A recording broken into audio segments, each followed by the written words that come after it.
My entitled neighbor demands that I snowplow his sidewalk every winter for free, as he claims that since I have so much time to clear my neighbor's sidewalk, I should also clear his out. But despite explaining that I'm helping out a disabled couple in their 80s, this guy literally refuses to listen, saying that he deserves the same type of treatment, leaving me completely shocked at his callous nature and his entitled attitude. Here's what happened. Okay, to start things out, my preschool-age son and I were walking home from a playground park one fine summer day, and as we turned onto our street, a large man in his early 50s beckoned us to cross the street. And picture someone who's maybe a third of Jabba the Hutt, like this guy was huge. He was seated on a covered patio about 5 feet above the street level. So we crossed over, and this was on my street about a block away, which was about 10 doors down, and also on the opposite side of mine. The moment we stepped onto the sidewalk, without even introducing himself, and without so much as a hello, he said the following statement that really just made me scratch my head. "Tell me why you don't ever clean the snow off of my sidewalk." His demeanor screams stern boss calling out a slacker kind of vibes. Did he mistake me for some kind of no-show that he had hired last winter? Had my wife volunteered me to help this guy but forgot to tell me? I mean, that was months ago. The rest of the conversation went approximately something like this. I looked at him and I kind of said, okay, and I wasn't really sure what to say from there. And then Jabba the Hutt looks at me and says, "I seen you clearing snow with a snowblower." And he said this almost like he was making an accusation. I then looked at him and I said, well, yeah. This guy then responded by saying, "And every time you waste hours clearing part of the street." It's here that I try to explain to him that, yeah, I do that so we can park our car, but he literally interrupts me and says, "You have a snowblower. This is easy. You spend all your time on your corner and you clear the street. You should snowblow your way to my place and get my short little walk in no time." I say to him, well, it's more work than you think. By the time I finish my property, I'm really tired. This guy then looks at me and calls me a liar. He says, "I seen you. You clean off the walk next to you, and that's longer than mine." But I explained to him that they're a disabled couple in their 80s. They literally can't move heavy snow, and they're next door to me. It's just 20 feet. Like, I don't do it to be nice. This guy then looks at me and says, "Well, then be nice to me. I can't lift heavy snow, but you don't care about me. If I want to go out, I have to wait until my sons get here to shovel me out and clean off my car." I look at him and I say, "Your sons? Look, I'm sorry, sir, but I'm not going to clear your snow. Have a good day." But then, as we start walking away, he plays what I think is his last resort. And this is exactly what he said. Because it's here that he screams out, "I could pay you to do it," which honestly is like icing on the cake because this guy was incredibly weird.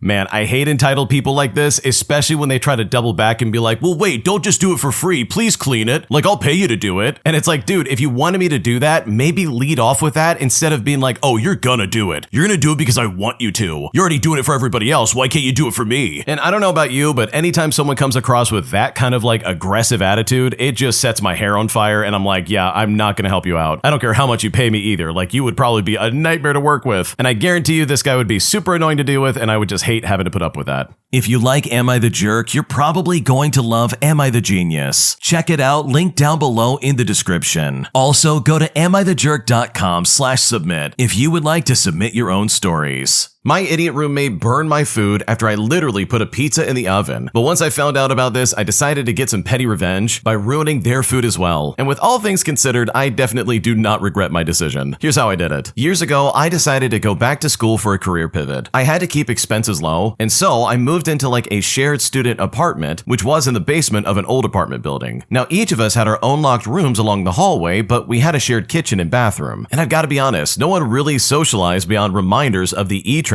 for the shared internet. One night, I got home from classes and work at around 10 o'clock p.m., and I decided to make myself a frozen pizza. Cash was really tight, so this was a bit of a luxury food item for me. I popped it in the oven at like 375 degrees. I set an alarm, and I went back in my room to wait like the 25 minutes recommended by the packaging. About halfway through the cook time, I heard the oven door open, and the only reason I could hear it was because it was old and it always made a loud noise. Then, a few seconds after that, I heard one of the other students closing their bedroom door. I then went to check the oven, and I saw that someone had put a big tray of chicken breasts in the oven too. Well, I thought nothing of it, and I just decided to go back to my room until the timer was done. Well, when I went out there to pull the pizza out, it was literally mostly burned. This idiot had put his stuff in the oven and cranked it up to 425 without telling me. And it's like, fine, put your stuff in the oven, like I don't care, but don't change the cooking temperature without saying anything first, because to me, this is a huge jerk move. The pizza was just burned enough to be terrible, but you know what? I still had to eat it. After fuming and internally for a minute or two and having a minor existential crisis about how pitiful my life was, I went right back to the kitchen area in a rage and cranked the oven up to 500 degrees, all while his chicken was still in the oven. After a bit, I heard the smoke alarm going off, and shortly after, someone swearing up a storm. I stepped out into the dark hallway and, in a slightly ominous tone, said to him, "Hey, is everything all good, buddy?" He then stammered something about being fine, and it's here that I saw him trying to scrape the charred chicken off the baking sheet. I then went back to my room and I ate the rest of my terrible pizza, and you know what? I moved out not long after that situation, because honestly, with all things considered, this was incredibly upsetting.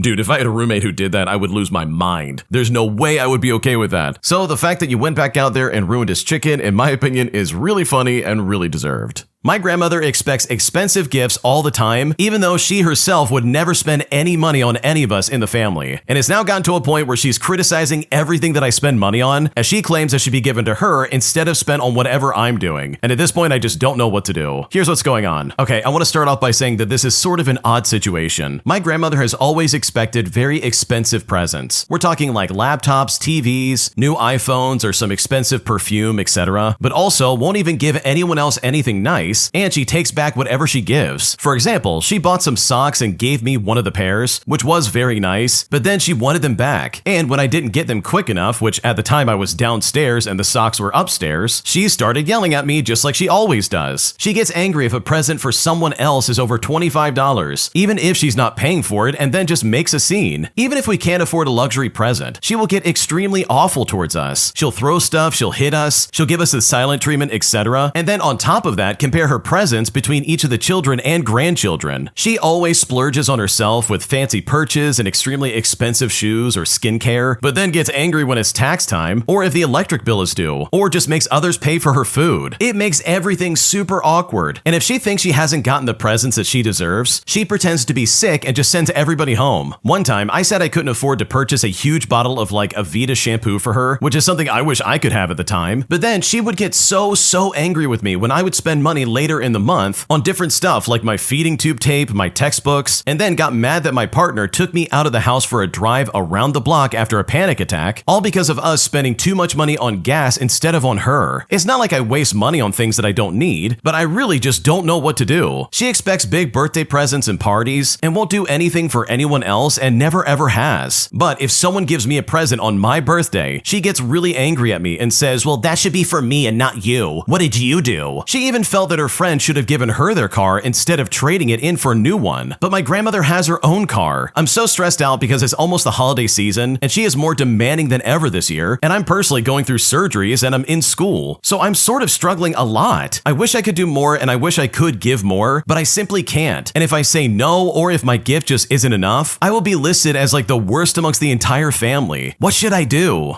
Oh man, this is one of those situations where, yeah, you definitely need to put your foot down regardless of what your grandmother says. Like if I was in your shoes and someone even pretended to not like a gift I'm giving them, that's the second I'm gonna stand up and be like, okay, we're done here. There's no way I'm ever helping you with anything ever again. You're not getting a gift out of me ever under any circumstance, and I'm just not gonna play around with this. Because her attitude sucks. Like seriously, think about it for a second. She's sitting there being like, oh, you need to spend more money. And then when you try to spend money on yourself, like for anything, she freaks out and tries to be like, oh wow, that should have been spent on me. I should have gotten gifts. Why are you spending money on yourself? And it's like, dude, I don't know, grandma. Maybe because like I'm a human being and I need to spend money? Like what's going on right now? So yeah, in my opinion, I would definitely start putting my foot down because this is some unacceptable behavior. Like you do not deserve this in the slightest. And I think standing up for yourself would be a very good thing here. My creepy step-grandfather has been treating me incredibly weird while also making me feel very uncomfortable in my own house, putting me in a situation where I seriously just can't take it anymore because I finally put my foot down and put him in his place. Here's how I did it. Okay, I want to say that I'm still on high adrenaline from this one because it literally happened like 10 minutes ago. For a bit of context, I'm a 21-year-old female and I live with my mom and stepdad at my stepdad's parents' place. My parents have lived here for 10 years now, and I used to visit a lot when I was a kid, and I've lived here for about a year now after finally leaving my father's place. Now, my stepdad's stepdad, who we will call Lee for the sake of the story, is an absolute creep, and he is not subtle about it too. Everyone in the family knows, but I genuinely just can't tell if his wife is oblivious to it or just doesn't care. 10 years ago, he tried getting me to spend time with him in his office by showing me animal videos and trying to get me into the Diablo games. But thanks to my instincts around creepy men, I did not go into that office ever again. My stepsisters all experienced him creeping on them too. They've made it pretty clear that he's not invited to their gatherings. Now, for a bit of context about who this guy is, he got scammed out of $30,000 from one of those fake email girlfriends. And in case you're wondering who paid it off, of course it was his wife.